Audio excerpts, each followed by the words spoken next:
sure that you always carry a little first aid kit. Now, this is a teeny tiny pathetic first aid kit that I put together so that I can always have a first aid kit with me, whether I have a backpack or a hip pouch or haversack or whatever.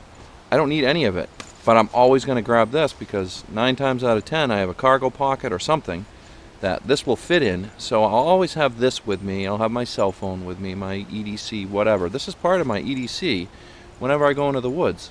And there's nothing, amazing in here, but there are a couple of items that I just wanted to point out that everyone should have in here, even if it's just this tiny little boo-boo kit, because it can really save your butt in a first aid situation, which would be staying alive from hypothermia, starting a fire.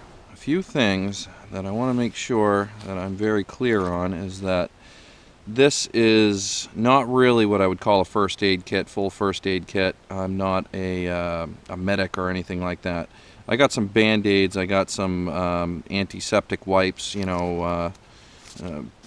water tabs, first aid, stuff like burn cream, ibuprofen, whatnot, Tums, and then gauze pads, tampon, Rolaids. But there's a couple of things in here I just want to point out. Now, I have a ferro rod in here. We're going to skip the ferro rod and go right to the easy.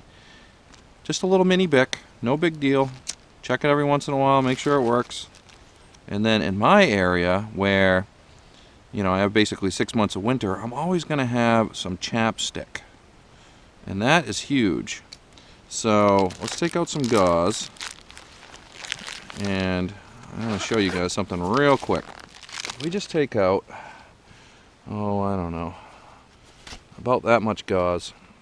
Now, another thing I should say is, I don't recommend using your first aid supplies to start fires. Obviously, let's save them for first aid situations. But we'll take our chapstick and our gauze, and we will liberally apply a massive gob of chapstick to this gauze. And I didn't start a timer or anything like that, but it didn't take me long to pull this out of my first aid kit, smear some gauze on it. And then since the gauze is, cotton, it's going to catch up with a spark real quick and easily. And we'll just let that burn. Whoop. Sticking to me. Okay, we'll just let that burn for a second. I don't know, maybe I can do an on-screen timer or whatever. But where it's a cotton, and it's in a semi-waterproof case. This one was an open thing of gauze, and then you've added a petroleum product to it.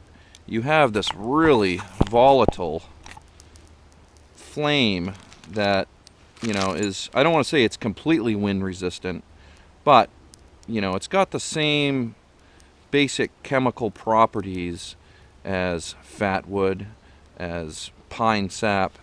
And in a situation where you're having a hard time, you're dealing with wet tinder, again, you don't have the fat wood, you don't have the birch bark or whatever, that was just one little, quarter inch of chapstick. That's a lot of chapstick that I have in this, in regards to how long this is going to burn. And smear some on your gauze, and you got yourself a great fire starter. Alright, because I'm curious, I had to do another one.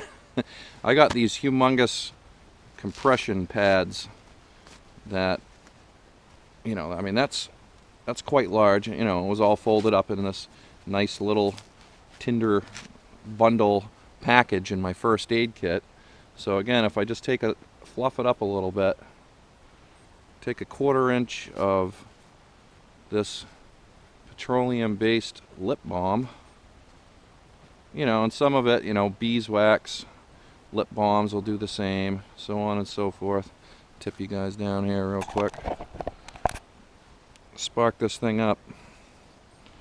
Now, if you put that in the middle of a tinder bundle, now you're talking. But again, I would not recommend using your first aid gear as your primary fire kit. We all know that it makes perfect sense to have a basic fire kit with you when you go into the woods. But if all you have with you, because you're just out bird watching or you're on a hike or whatever, and you just threw this in your pocket, you have a ferro rod in here, and you have a lighter in here, and you have lots of cotton in here, and you have petroleum products in here, and you have those alcohol wipes that are in there. Those things light right up with the tiniest little spark as well. Alright. I think I've preached at you guys long enough. I'm going to get back to tracking some deers.